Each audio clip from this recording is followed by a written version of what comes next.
Hey, what's going on, family? This is Mike Tolbert, owner of Rockbox Fitness, and this is the NFL Players Second Acts podcast.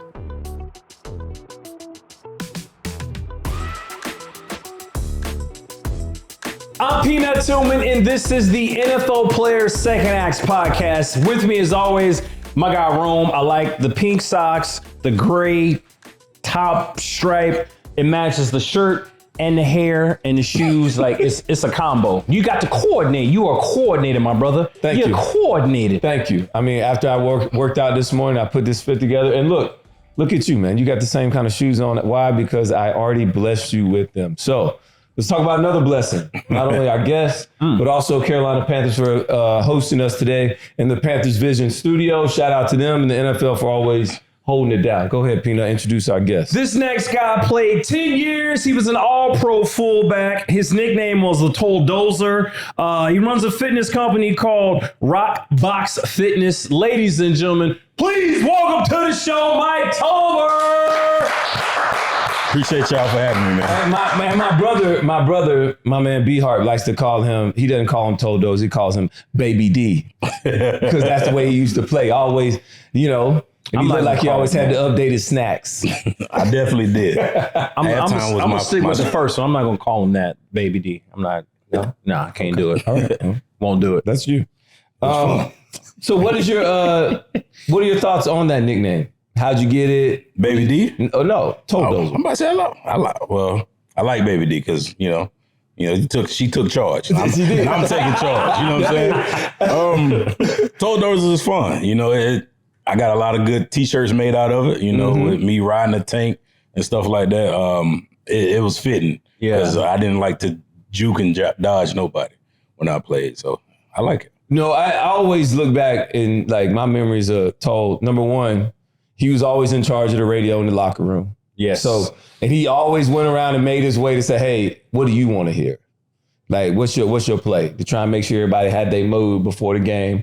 And so he always knew mine was awesome by, I forget the name of it, but yeah, so that was always my thing with you. And then your dance moves. Like you always had some good hips, dog. With all due respect. I appreciate it. Yeah. You was always a good dancing guy. You know what I mean? Yeah, I mean, it was, I feel like, the football speaks for itself. Yeah. But it's all about like what you do in the locker room and around the guys. And I felt like I was the one that was to bring the light to the situation. Even when Ron would come in there yelling at us, I'm like, hey, coach, you want to hear some of this smelling salt? Like you need to relax. Smelling salt. I forgot about that. Forgot that. What we call it booger sugar. Yeah, booger sugar. Whole bottle full of it. You know what I'm saying? The good kind of booger sugar. Just telling y'all, this was the good kind of booger sugar. You know what I'm saying? So it was my job to keep the mood light. Whether we were on the field or in the locker room. We don't want to get too serious, and I think it worked well for us. Yeah. How did you even come up with your dance celebrations? Just like you got people that can rap off the dome. Yeah. I'm a dancer off the dome. It just comes. And I just have a good time. I don't plan nothing. I didn't plan nothing. It was just like, hey, let's get busy. I used to rehearse myself all the time, but whenever I would do something good, I just get so excited and I forget. And then I start celebrating with my teammates. You get one of these. Yes. That is what happened to me too. I would always have something great in mind, and then I either wouldn't get an interception or like you forget. I went back and watched a lot of your highlights, some of your touchdowns, Tolan. The stanky leg was really big for you for a little bit. Like you was doing your thing with that. Yeah, so I got a funny story behind that. So that was when I was in San Diego. Yes. And Vincent Jackson, rest his soul, that was his favorite song at the time. So just like I went around to y'all, hey, what you want to hear? So I was in charge of the radio out there too. Yeah. And he was like, man, I need to hear that stanky leg, little man. He called me little man. I don't know why. But I need to hear that stanky leg, little man. So it was playing right before we went out. And I never forget, we were playing the Baltimore Ravens. And I made a play on kickoff. And I'm talking about, and I smacked him, ran down to the end zone. I just started stanky leg. And it just took off from there. No, it was great. Mm-hmm. It was good. We've all had double-digit years. What was your welcome to the NFL moment? Do fullbacks even have a welcome to the NFL moment? Because I feel like you guys are on the other end of like you're always giving out punishment, running downhill, lead week. You're just bulldozing cats. Right. But then also early you were running back a little bit more because Hester was playing fullback a little bit for you, right? Kind of explain that. Yeah, so coming out, I was undrafted. Jacob Hester was drafted 3rd round out of LSU. You know, Same year? Same year, 2008. I didn't know that. Yep. So, you know, I had missed pretty much all of offseason with OTAs and stuff with a hurt hamstring. So I really went into training camp free, like, because I knew I wasn't beating him out for the starting spot. I knew that I wasn't beating out LT and Darren for running back. So I was just playing. Like, I knew my plays, but I played free, which helped me in the long run. Yeah. But my welcome to the NFL moment is just that. Training camp my rookie year, you know, North Turner was our head coach. You know, he's a really good offensive mind, but he likes to put rookies to the test. And we were running with I was running with the ones, you know, rotating with Jacob. And he was like, he called me Tubby, right? He like, Tubby, stay in there. All right, cool, right? So I'm not gonna say no, right? So we called 20 ISO, straight downhill. Boom. Me and Tim Dobbins, go at it. 3 straight plays, 20 ISO, 30 ISO. So 3 straight plays. I'm in there banging, like helmet, paint, chips, everything. Like, we going at it. 2s come up. Tubby, get back in there. No, okay.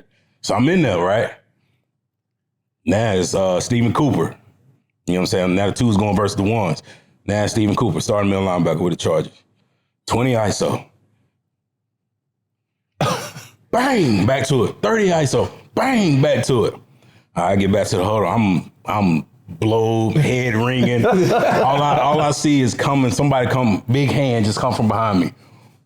Boom, slap me on the back of the helmet. I look up, it's LT. He said, young fella, you keep doing that, you can block for me any day. That's button it back up. Let's go. You know what I'm saying? Yeah. So that was my I never had like an end game welcome to the NFL moment, but that was my moment that like I knew I belonged at that point. Okay, that leads me right to my question was your belief before that was, you know, you're an undrafted guy to Coastal Carolina. You're coming to San Diego, which I'm sure you got to pick and choose, but did you feel like it was a long shot? Did you feel like you really had a chance? And after that moment when LT told you that, did you feel like you would belong, or did that come a little bit later on down the road? I think the belonging part came later down the road. I think I've always believed in myself. You know, I've always been shorter, fatter, but I've also been a little bit deceptive, you know, faster than you would think. I've been more elusive than you would think, stronger than you would think. But I've always believed in myself. So me and my agent, we picked San Diego for a reason. You know, they had just released Lorenzo Neal. Fullback they had was coming off a microfracture knee surgery. They just drafted Jacob, which I knew I could beat him out. But, you know, I got hurt. So he ended up with the starting spot. But I would say we played San Francisco in the preseason, game 4. And first series, like I caught first pass, ran down the sideline, you know what I'm saying, got tackled, ran another like 40 power or something like that, blasted Sam linebacker, you know what I'm saying, caught a pass in the flat, scored a touchdown. Next thing I know, I see 21 and 43. Hey, come on over here. They told Norv to take me out. Like, no, we need him. I was okay. Now I belong in this. So I can do this. So. Yeah. So 10 years, long time, a lot of hits. Yeah. It's the hardest hit you gave. Wow. Where you just was like, oh, I own that. Like, just, ooh, you my, like you just said it with your chest. So there's 2. One was I was still playing in San Diego. We played the Cowboys, and this time I was at running back. And we were like 2-yard line, man on man, like go down here. It was me and Brady James. Yeah, Ooh. LSU. Ooh. Yeah. Gave him the business. Gave him all 245 I had, and he did not like it. He was in Dallas, right? Yeah, he was in Dallas at the time. Second one was I was playing here, but we were up in Detroit, and Stephen Tulloch. I gave him. We've had Tulloch on here. I gave him. I wish I'd have known that. I would have asked. When did Tolbert give you the business? I gave Tulloch the business one time, and he was like, he got up, he looked at me, he was like, okay, like I know I got to go now. Yeah. So talking about getting to go, when did you know, Tol, it's like, man, 10 years, I'm rolling along. When did you know it was that time to like be ready to hang it up or hang it up? I had some, let's say I wasn't ready to retire. Right. Right. I had some family issues going on that were like really close to home. Yeah. And I needed to be there for my family. Yeah. So, I mean, I had opportunities, you know, a couple teams that presented contracts after I left Buffalo, but didn't want to move my family to Seattle. Yeah. You know what I'm saying? Didn't want to live in the big city of New York. You know what I'm saying? That type of stuff. So I made a decision to, you know, 10 years is enough. Yeah. Got enough money. Life is good, you know. So I decided to support my family. Yeah. So one of the things I'm envious of is Rome and how he handled his business when he retired. And I think you kind of had a similar suit. So when you retired, you just took a year off to just simply enjoy life. Mm-hmm. And what made you just take a year off and say, I'm not doing nothing? And my follow-up question is, did you get advice from someone to do that? So I didn't get advice from anybody to do that. I regret that now. That's probably my only regret that I have from retiring is taking that time off. Yeah. Because, just to be candid, I fell into a really deep depression. Yeah. Because I didn't know how to handle my time. I had to figure out how to love my wife again because I'm gone half the time. Yeah. You know what I'm saying? How to raise my kids, what my kids like. And I just felt like I was failing at life. Yeah. You know what I mean? Like the financial part was fine, but being able to sit there and not know like where you're headed when you come out of the league and it's so much structure. Your entire life is structured when you're playing. Yeah. You know what I mean? From the time you get up, got to be here at 6:30 for weights, breakfast at 7, meeting start at 8. You know what I'm saying? On the field at 9:30 type. You know, like everything's scheduled. So I just spiraled. I spiraled for a year, honestly. You know, and then my wife is the one that got into the boxing gym stuff, right? So I was doing boxing and all that for my former cardio and working out while I was playing. Like, I hate running. You know what I'm saying? I'm not a runner. So that's how I got my cardio. I never would have thought that. Yeah, I mean, look at my legs. I mean, they're short. You know what I'm saying? If you running half speed, I'm running full speed to keep up. You know what I'm saying? You know what I'm saying?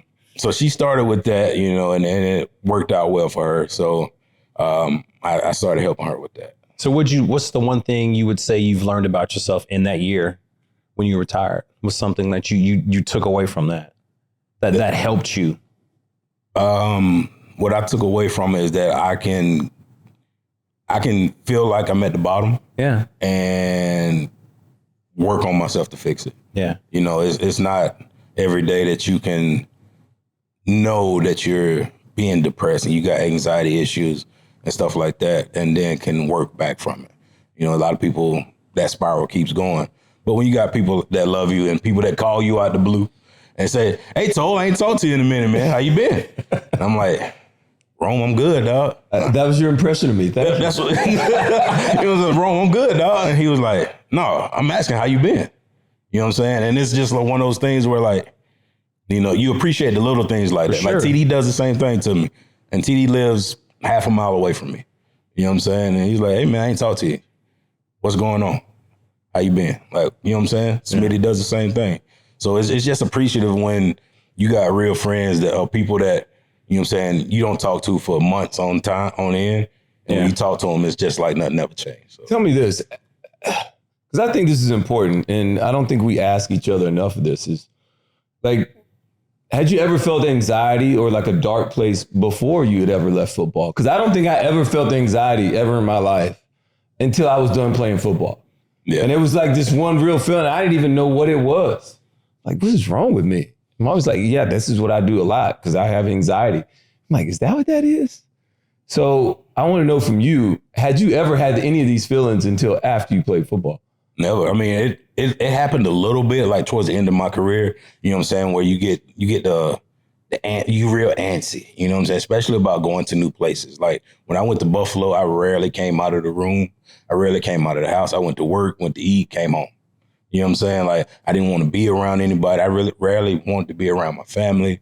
And it was one of those things like when I retired and got out of the game, Yeah. the anxiety picked up. Y'all know Riley Fields. He would call, hey bud, I got an appearance for you, and I go do it, and like my heart's just beating, like can't count down the seconds to leave. Yeah. You know, so that's when I knew that something was going on. And then when I started drinking more, you know what I'm saying, I was like, okay, my wife was like, something's got to shake. Yeah. You know what I'm saying? So got help. So tell me this whole number one, shout out to Shia for continuing to love on you, and you kind of, I guess, learning how to love her back again. That's a good for thing. sure. Love me some Shia. But and she's the one that kind of got you into the rock box. Mm-hmm. How has that been? What's it like? Describe it to us, to the viewers and listeners that don't know what it is. I know what it is because I've seen it. So Rockbox Fitness is a cardio kickboxing, like functional training studio. It's all class-based, trainer-led classes. It's giving me an outlet, you know what I'm saying? Something to wrap my mind around, you know. And my grandma always used to say, idle hands is the devil's playground. No doubt. And it's giving me a reason to, not say to get up in the morning, but it's giving me the opportunity to say, okay, you got to help this person out, or you need to make sure that these people are doing the right things. You know, call such and such on the phone because her car is declining type stuff. You know what I'm saying? Just giving me something to do. You know what I mean? It's not an easy business to run. That's why I let her do 95% of it. But if she needs help, I'll definitely help her out. I like that. So you think it's giving you stability? I think it's giving me, I ain't gonna say purpose. It's giving me more of a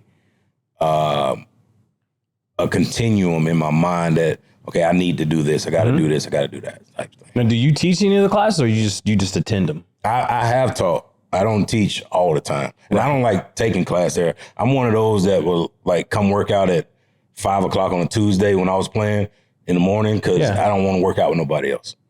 Like I like to work out solo. Yeah, you know splash music and You do don't whatever want other people do. to see you sweat? What is it? I don't care about that. I hate people, like if I'm working out, don't ask me no questions. Don't come and say, hey man, what kind of set you doing? How many reps you got? You know, I like, just let me get my workout in, then we could talk afterwards. This is a huge thing, including me, a lot of former athletes. I'm not used to working out in like a normal civilian gym, like with other people. Like I don't even know what that feels like half the time. Like to have women in the weight room or other dudes that aren't like part of the team. I just have never been exposed to it. It's a very weird place to be in if you're not used to that. I feel like that's what I'm hearing from you. Yeah. It's like, you're like, dude, I'm just not used to it. Don't want to do it. And I'm cool with it. It's different. I think I know the answer to this, but I want to ask you anyway. What other ventures keep Mike Tolbert busy right now? Like what else keeps Mike Tolbert busy? Kids. Yeah. Kids. I mean, me and my wife, we had a trucking company for a while there. Just to be honest, trucking market sucks, so we got out of it. But kids, man, my oldest is about to be 13. Yeah. And she's volleyball, basketball, track. You know, she used to do dance, which was a lot on us. My son is a football savant. He liked that. But he's 10 though, so I don't want to push him too much. Yeah. But you guys are going to tackle next year, right? Yeah, we're going to tackle this fall, helping out with that. We did travel All-Star 7-on-7. Yeah. This past spring, and Lord, like we went everywhere on the East Coast. We went from Dallas, Texas to Florida to DC to Atlanta a few times. We've been all over, Charleston. And my baby girl, she's just my baby girl. Yep. She ain't got to do nothing. Yeah. That's my baby girl. How old's baby girl? Baby girl 7. 7. Oh, poo. Yep. That's my girl. Yeah. She's the nicest. That's what you think. So I had the luxury of working out with LT, LaDainian Tomlinson, and we were in Scripps Ranch in San Diego. I used to have a spot out in Carlsbad at a Fitness Quest 10 with Todd Durkin. I don't know if you ever worked out there. And dude has got like a crazy work ethic, you know, and, I was blessed enough to work out with him a couple off seasons out there in California. What was it like blocking for him, or what was it like blocking for LT? It was LT. First off, is a great guy. Yeah, Right, great dude, but he didn't really do a lot during the season that we saw. Right, his off season was nuts. Though. Yeah. You know what I'm saying? Like he had a hill in his backyard that was probably 40 yards. It was the sand, right? Sand. It was the sand hill, yeah. And he run it. Like he would invite us all over, well, select few. He would invite us to his house. We would play basketball, you know what I'm saying, 3-4 games. Everybody out there tired. His wife torches and like she cooks us tacos or whatever, cook. Like, where is he? He outside running the hill. Like he didn't get enough, you know what I'm saying? But blocking for him, it was one of those things where like I always had to be on my game. Yeah. Because playing between him in the back end and Phillip up front, they're so much alike mentally that they could see, you know what I'm saying, what was happening before the ball was even snapped. So it's times that like Phillip would turn around, he was like, hey, backside safety's coming. I'm like, can't see over this line. I got to see that when I see the front side rock, right? But then all I hear is, I already know what that means with LT. If I hear, that mean watch out, right? So it's just like, I say all the time, LT is the one that really brought me into adulthood when it comes to football. Yeah. Because I didn't know how to read defenses. I didn't know how to, I didn't know the names of defenses. It was like, hey, you got to watch that guy and that guy. When I'm pre-gaming, watching my film and stuff before the game, I'm like, okay, 53's the Mike, 41's the Will, 58's the Sam. All right, I know if he lines up here, I got to block him on this play. And I'm like, I was just playing free. Like, I didn't really know the game. Then he really sat me down and we started going over. Okay, so this is an under wing defense. This is an over sink. This is cover 2. This is cover 3. This is a star defense. You look here to here.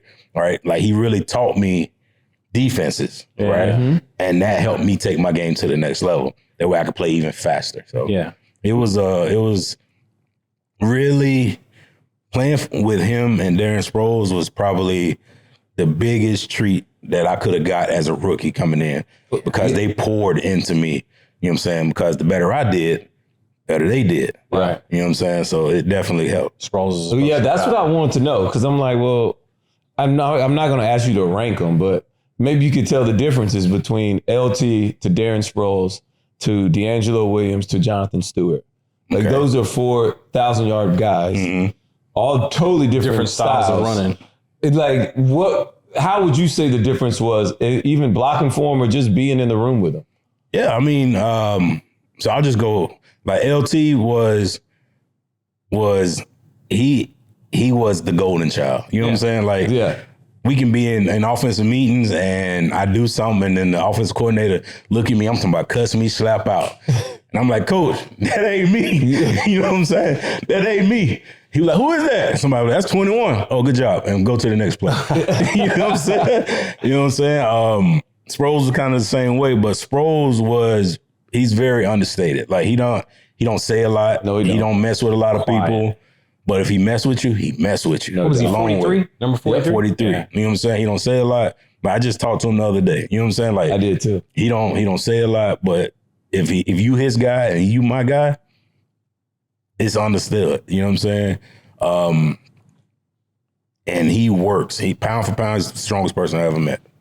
Mm-hmm. Like, it don't matter what it is. It can be bench, squat, cleans, deadlift. He is pound for pound the strongest person I've ever met. You know what I'm saying? And he run hard in practice. Like he don't take no reps off. Goes a million miles per hour every single rep. It's punt return, takes every rep. Kickoff, running back, he does. I didn't mean to cut you off. I've had workouts with him in California, though. I worked out with him a couple off seasons. He's a big track guy. At Quest, yep. Yeah, his kids in the track. Yeah, his girls in the track, yeah. D'Angelo's more my speed. Like, he's a clown. He likes to have fun. You know what I'm saying? Always laughing, never taking anything too serious. But he's kind of like Darren in the sense that, like, he practices hard. D'Angelo practiced really hard. You know what I'm saying? It's I forget what we called it. I think it was Take It Thursdays or something like that. Every time you touch the ball, take it the distance. You know what I'm saying? And it didn't matter if we were inside run, if we were working backed up. Every time the end of that drill came, whoever had the ball got to take it the distance. Most of the time, me and Stu was like, hey, D, get this last rep. You know what I'm saying? Because we know that he was going to take it the distance. You know what I'm saying?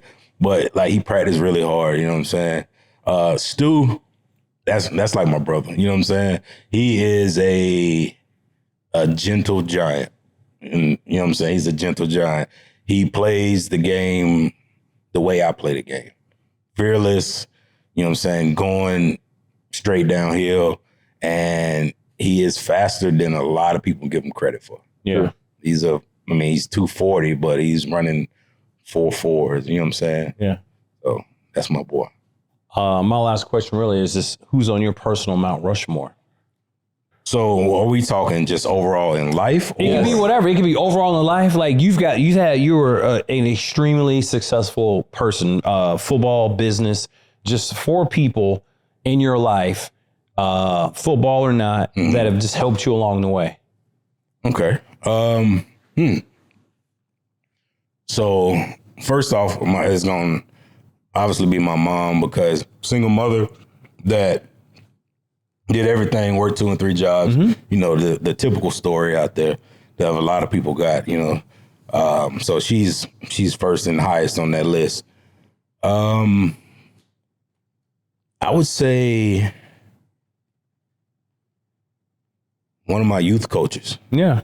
Coach Reese, Dexter Reese.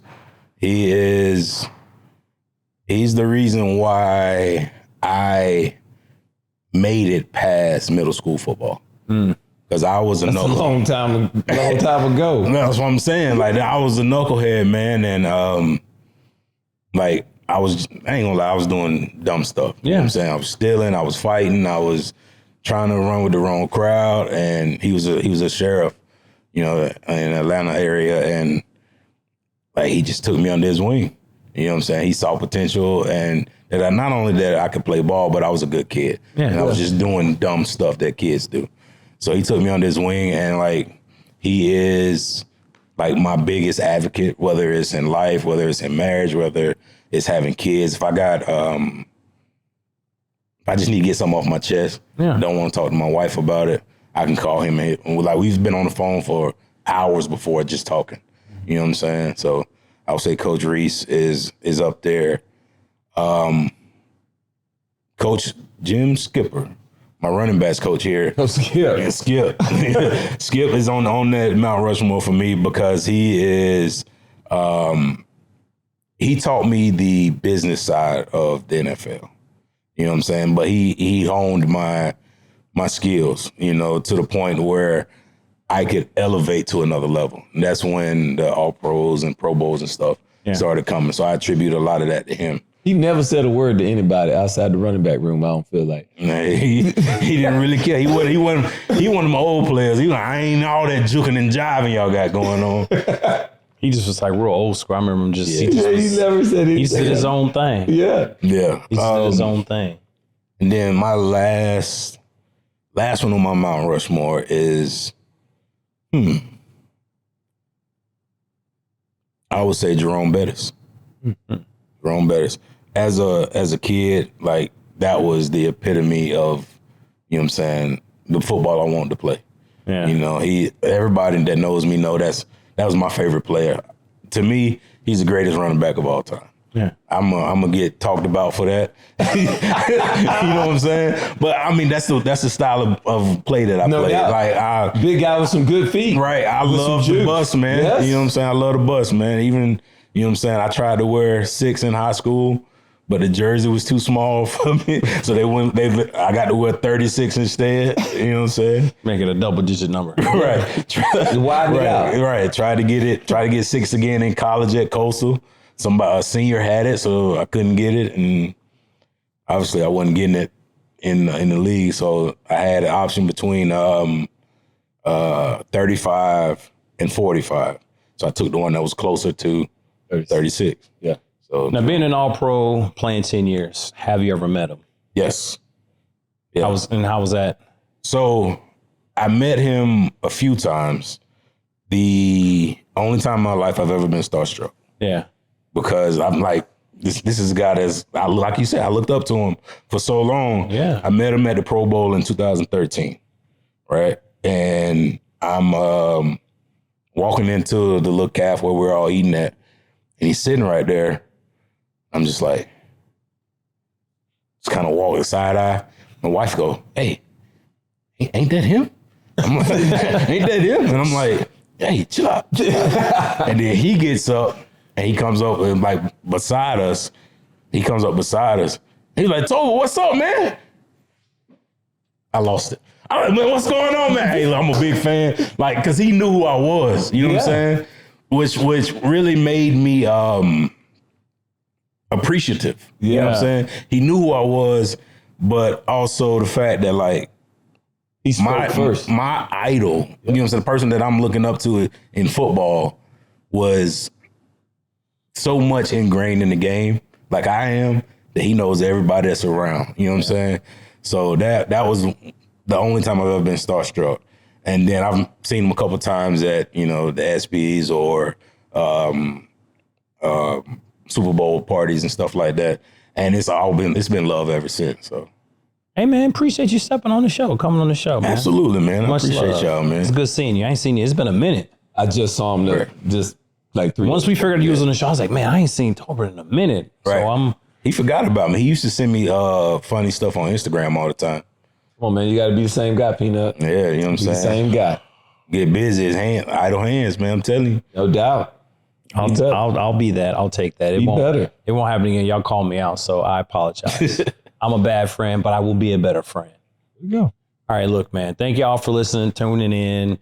I'm Peanut. Oh, sorry. Is this a funeral? Or you going like, come on, get us out here the right way, man? Oh, you want me to do that again? Yes, You gotta get hype with it, man. Okay. This is a celebration. This ain't a funeral. Let's Kiss go. the mic afterwards, too. I'm Peanut Tillman. Thank you. Thank you for tuning in. Please continue to watch us. More importantly, thank you and help us and support us. There we go. Share, like, subscribe, follow, and leave a comment. No doubt. Leave 3. Leave 4 or 5. Tell a friend to tell a friend to what? To tell a friend. Hey, Come Mike, on, man. I appreciate Talk you, about it. dog. Appreciate y'all, Appreciate man. you blessing us, man. Hey, Absolutely. iHeart Podcast, Yeah, probably. Apple Podcasts. We appreciate y'all. Thank y'all. I'm Peanut. Rome, hair, shirt, socks, Shoes. shoes, NFL Players Second X Podcast. We out. We appreciate y'all. Thank you. Peace.